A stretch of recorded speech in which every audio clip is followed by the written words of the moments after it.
And Elizabeth, can I get you to clap for me one time? That wasn't very loud. Perfect. Can you describe an early experience you had in a public library?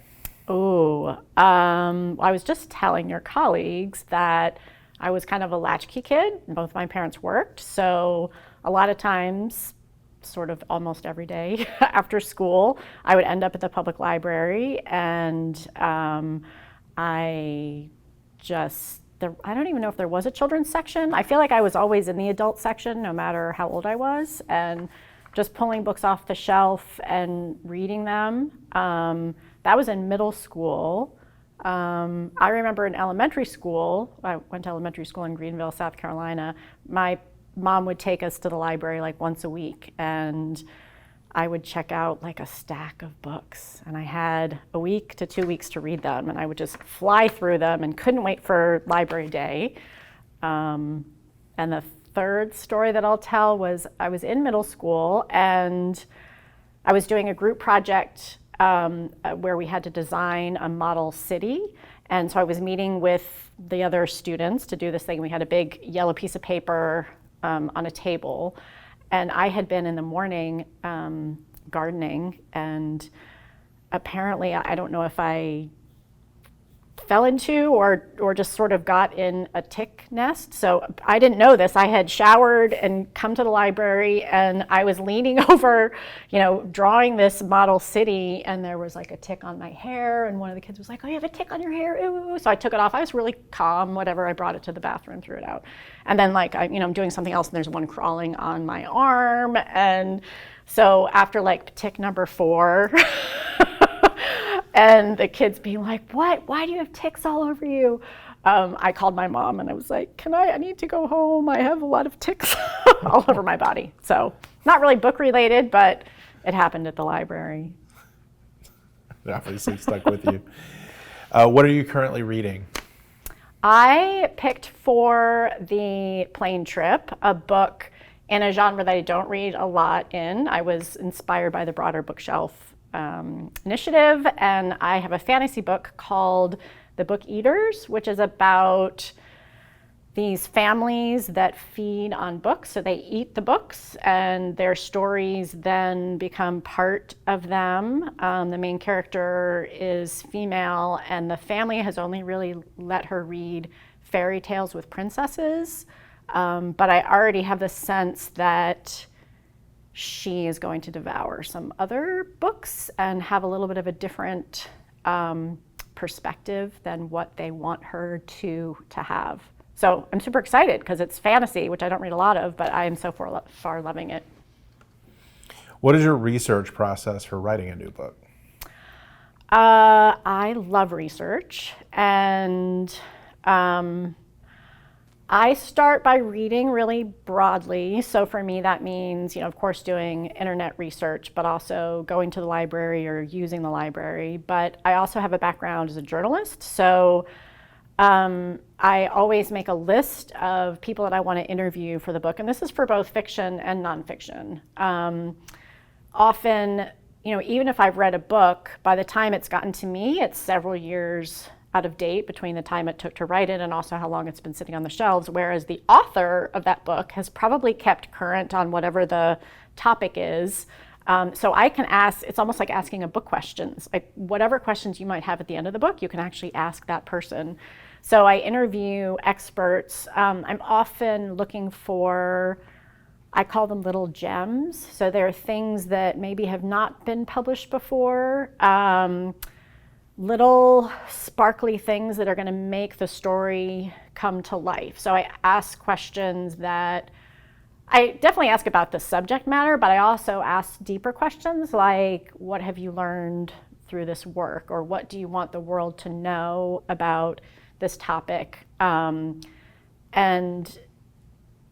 I give them enough time and silence to think and to answer, and I feel like I get some of my best material from those interviews. So those questions often come at the end, like I'll have a 2-hour, 3-hour interview, and I'll save those juicy, like, how did you grow through this? How have you grown? How has your perspective changed through this work? And that's where like the emotional resonance comes for the material that I write. So usually when I I do those interviews, I print them out no matter how many pages they are, and then I just circle the best material. And often that will help me figure out the structure of the book, or the timeline or the narrative or something. So it's both written word, but also a lot of talking to humans about the work and the expertise that they have. Do you have a favorite literary trope? Favorite literary trope? What do you mean by that? Like, enemies to lovers, or there are probably a lot in the mystery genre. Yeah. I think I might be more drawn to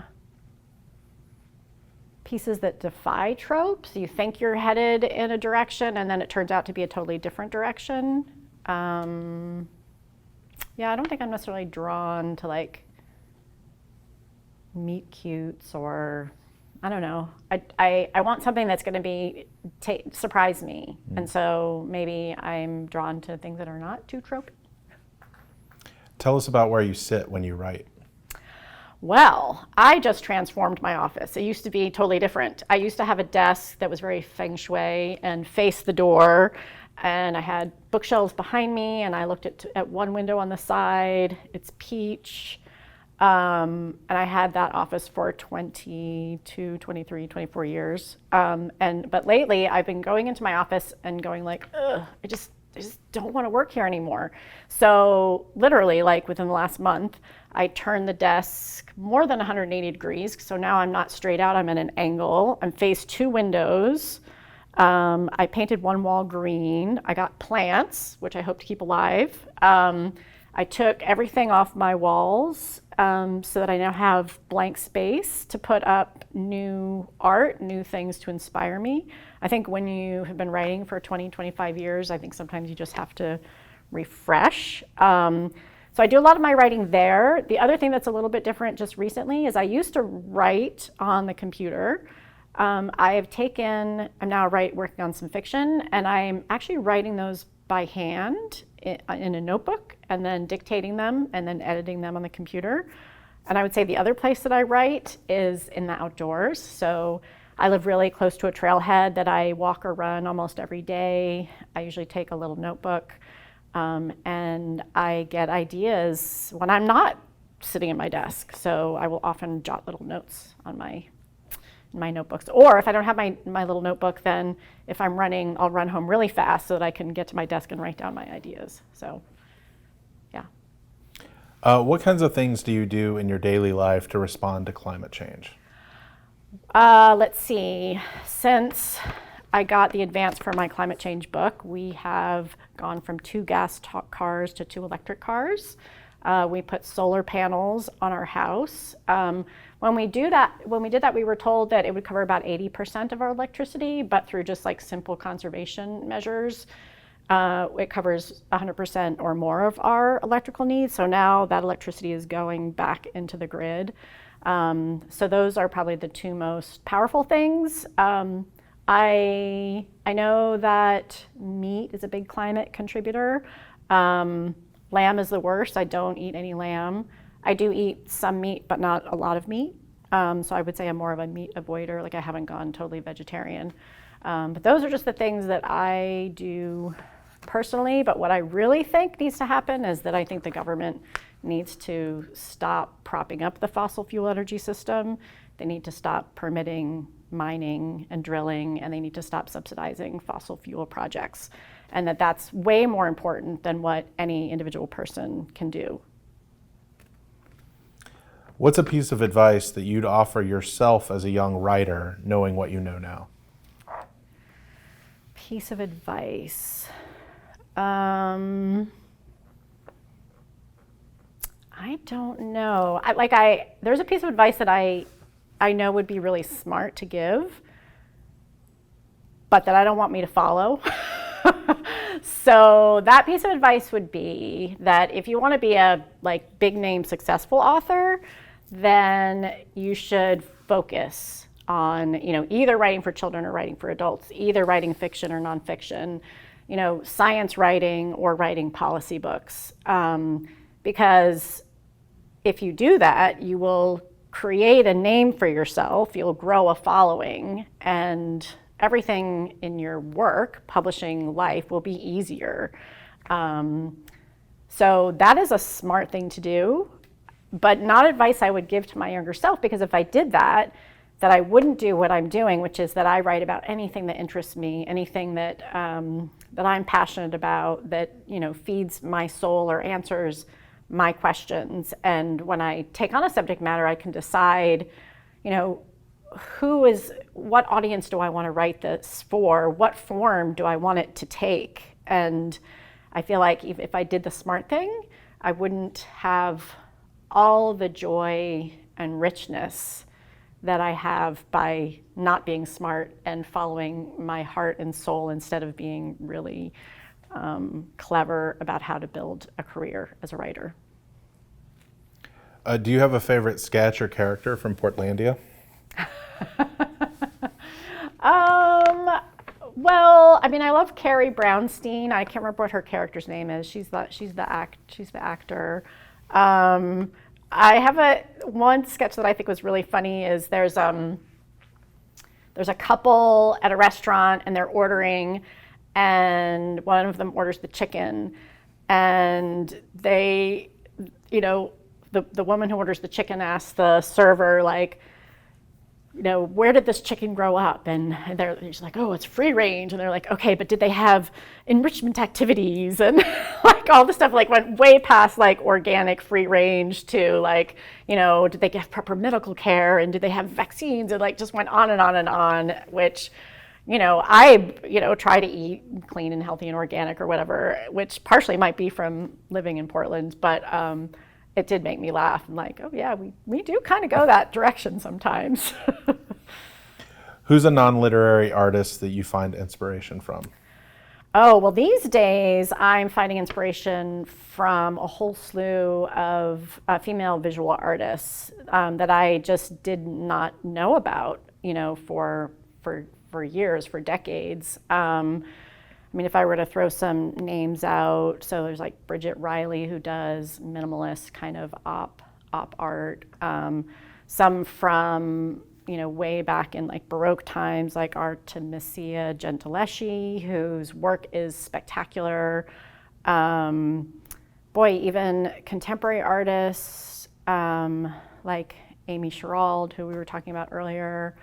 I think it's the pioneering visual artists, like women who are working in an art world that tends to be quite male dominated and are really doing incredible work, both visually, but also in trailblazing the way for women's art and art to be taken seriously and displayed in galleries and shown and supporting each other as well. So not just one, I'd say dozens. What's a nostalgic food item from your childhood? Well, my mom made the best fried chicken ever, the most delicious fried chicken ever. And at one point when I was a young adult, I was like, Mom, I need your fried chicken recipe. So she gave me her fried chicken recipe and I made it. And it was like nowhere near as good. I was like, why didn't it turn, we went through it again and she's like, no, that's what I do. And I tried again, it still was the same. And then I was talking to my mom and my dad at the same time and complaining about the fried chicken recipe. And my dad said, well, it might have something to do with the big jug of brown oil that you that you use. So apparently her frying oil she had kept in this cabinet for 20 years or 25 years. And she always fried the fried chicken in the same oil. And so while it might be carcinogenic and horrible, but it made the fried chicken, it maybe held the flavor or something, but it made her fried chicken magical. And I do not believe it can be replicated ever again, which is tragic. Who's the current player on the U.S. women's national team that you're excited about? Ooh, gosh, there's so many young, terrific players. I really love Alyssa Thompson. Lily Johannes is incredible. That team is not only have some incredible stars, but it's so deep. There's so many young players coming up. I mean, it's going to be so much fun to watch them in the next decade or two, because there are so many incredible players. If you weren't a writer, what do you think you'd be doing? Oh, well, that's easy. I would be an astronaut, a chemist, a librarian, an activist, a painter, a musician. So one of the reasons I'm a writer is that, so when I was a kid, people would say, what do you want to be when I grow up? And it was always a different answer because I'm interested in so many different things in the world. And in fact, when I write a book, often I'll do these interviews and I'll be like, oh, I want to be a rover driver. I want to be an environmental lawyer. I want to do all these things. And I only, that I know of, have one life. So, I guess I'm choosing to immerse myself in all these worlds by writing about them. But I do hope that I have many, many lives so I can do all these other different things. All right, so we'll now go to the this or that. Okay. Early morning or late at night? Oh, late at night, easily. I'm not a morning person. As you may know from the from the schedule of my flights, I left Portland 11:15 a.m. and I told Craig, my husband, as we were driving here, I'm like, there should be no flights before 11 a.m. I got in here at I think 11 p.m. your time. I was up for 3 hours doing all kinds of great things, slept in. Yeah, I am a for sure night person, married to an early morning person who does get up and work, but I do my best work in the afternoon and evening. Yeah. Aaron Brockovich or Michael Clayton? Oh, Aaron Brockovich. Yeah. Aaron Brockovich, so scrappy, underestimated, ordinary person who everybody underestimated, who just was asking questions, would dig, unstoppable, keep digging for information. Also a huge heart. Aaron Brockovich. I talk about the 21, hopefully as the Aaron Brockovich of climate change. That's my model. So that was easy. Outside or inside? Outside. I love the outdoors. As I said, I'm a quarter mile from a trail that has old growth forest and a creek and waterfalls. I spend most of my weekends, hiking or biking or backpacking or kayaking or skiing, or I love the outdoors. The thing I love to do indoors is read, so there's always time for that. You have to go inside and go to bed at some point, so I do that, but I love the outdoors. All right, so this one is very specific to your time in Berkeley. Okay. Laval's, Top Dog, or Blondie's? And you may not even know what I don't know either one. Any of those restaurants? Okay. No. We'll skip that one I'll altogether. tell you why, though. No, I'll tell you why. Yeah. I have no idea. So when I was in graduate school at Berkeley, I lived in a house with 4 other graduate students, all in different programs, and we decided that we would share food and meals. And so you had one day a week that you made dinner, and you would do the shopping for it, and you would make the dinner. And I ate better those 2 years that I have in my entire life. I had no need to ever go out and eat, because if you're only making dinner once a week, you're making just incredibly delicious, fresh things. So I didn't go out to eat for the entire time I was in Berkeley. I was just eating this amazing food that we all cooked for each other. We ended up making a cookbook for ourselves called the Spruce Street Cookbook that I still cook from today. And that makes sense for Berkeley. So Yeah. that's a great answer. East Coast or West Coast? Sorry. Oh, I have to say West. I grew up on the East Coast. I went to college on the East Coast. I'm very happy to be here in Columbia. I'm so impressed with your library. I love the West Coast. I love Portland. I love the beach. I love the volcanoes. When I was a kid growing up on the East Coast, I drew mountains like this, like little rounded things. My kids, who were born in, Portland, Oregon, they draw mountains like this because we see volcanoes in our neighborhood that are covered with snow all the time. All right, so pizza, New York or New Haven? New Haven. Yeah, so I went to high school in Guilford, Connecticut, ate New Haven pizza all the time.